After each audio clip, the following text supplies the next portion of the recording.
नमस्कार दोस्तों, बाजार बैठक में आप सभी लोगों का स्वागत है। मैं आशुतोष अस्थाना आप सभी लोगों का वेलकम करता हूँ।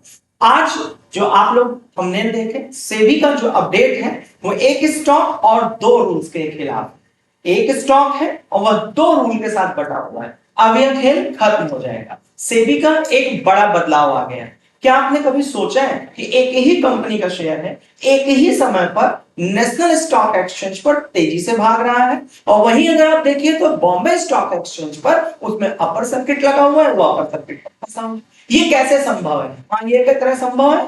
हमारे यहाँ का सिस्टम सेबी के द्वारा इससे पहले चल रहा हुआ नियम। अब सबसे बड़ा सवाल, इससे फायदा किसका होता है, प्रॉब्लम क्या है? चलिए इसको हम लोग सरल भाषा में आपके बाजार बैठक के माध्यम से सीखने का मौका लेते हैं। भारत में दो बड़े एक्सचेंज है, एक एनएससी है, एक बीएससी है, लेकिन दोनों में प्राइस बैंड रूल अलग अलग टाइम पर अलग अलग तरीके से परफॉर्म करते हैं और अलग अलग तरीके से बदलते रहते हैं। अब वजह क्या है?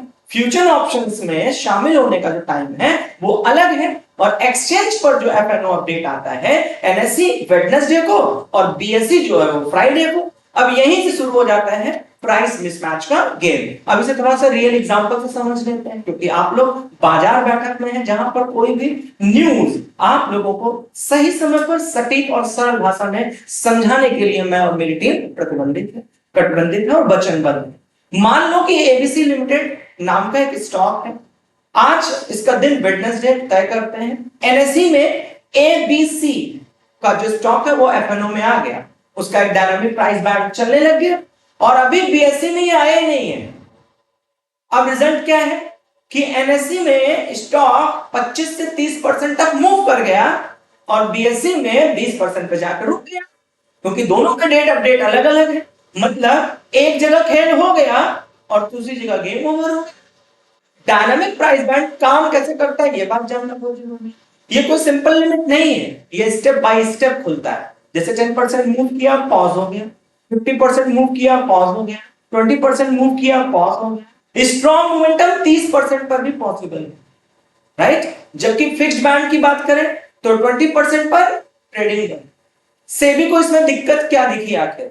तो सेबी को दिक्कत क्या दिखी? Security and exchange board of India ने नोटिस क्या किया कि ये प्राइस मिसमैच जो है वो गलत प्राइस की डिस्कवरी को दे रहा है।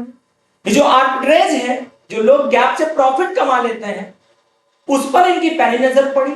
एक्सपायरी टाइम पे जो मैनिपुलेशन हो रहा था उसकी पॉसिबिलिटीज को इन लोगों ने नोटिस किया। क्लोजिंग प्राइस डिस्टॉर्ट हो रहा था, इस बात को लेकर के सेबी ने बहुत ही गहराई से रिसर्च किया। अब सेबी का नया प्रपोजल जो है वो गेम चेंजर हो जाएगा। रूल बहुत सिंपल है, अगर कोई स्टॉक किसी एक एक्सचेंज पर है या फिर एफएनओ में है तो हर एक्सचेंज पर डायनामिक प्राइस बैंड लागू होगा। इससे बदलाव क्या होगा कि एक यूनिफॉर्म रूल हो जाएगा दोनों जगह पर, सब जगह पर एक जैसा खेल।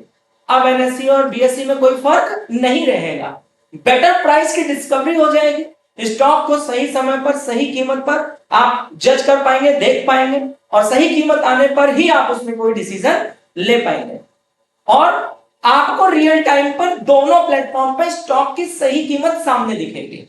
अब आर्बिट्रेज का गेम भी खत्म हो जाएगा। सस्ता यहां महंगा वहां ये वाला खेल बंद हो जाएगा। प्राइस के डिफरेंसेस का खेल बंद हो जाएगा। एक्सपायरी का जो मैनिपुलेशन है उसमें बहुत ज्यादा झटका लग जाएगा, उस पर बहुत बड़ा इंपैक्ट हो जाएगा, इवेंट बंद होने का कगार पे आएगा, उस पर भी थोड़ा रोक लगेगा। डेरिवेटिव्स की एक्सपायरी थोड़ा ज्यादा फेयर निकल कर आएगी। क्लोजिंग ऑप्शन CAS जिसको आप कहते हैं क्लोजिंग ऑप्शन सेशन, ये क्या है? सेबी जल्दी क्लोजिंग ऑप्शन सेशन लाने वाला है।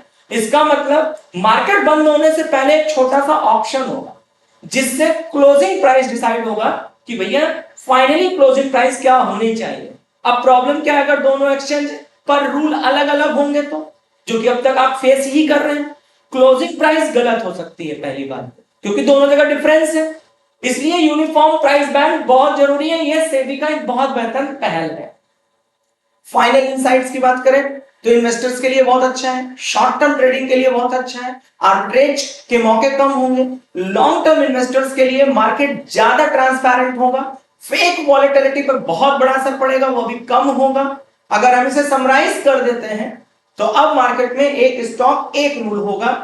ये एकदम सिंपल भाषा है। पहले मार्केट में कोई रूल नहीं था, टाइमिंग जीत जाती थी। अब सेबी इसे बदलने वाला है। इसका जैसे ही फ्यूचर में कोई नया अपडेट, कोई नई व्यवस्था आती है, तो आपकी बाजार बैठक और आपका स्टैंडर्ड ट्रेडिंग स्कूल अपनी जिम्मेदारियों का निर्वहन करते हुए सबसे पहले आप तक सबसे तेज फैक्ट चेक के साथ पहुंचेगा। उसके लिए चैनल को सब्सक्राइब करे रखिए। एजुकेशन की व्यवस्था के लिए स्टैंडर्ड ट्रेडिंग स्कूल जो हमारा दूसरा चैनल है उसे भी सब्सक्राइब करके रखिए फॉर एजुकेशन।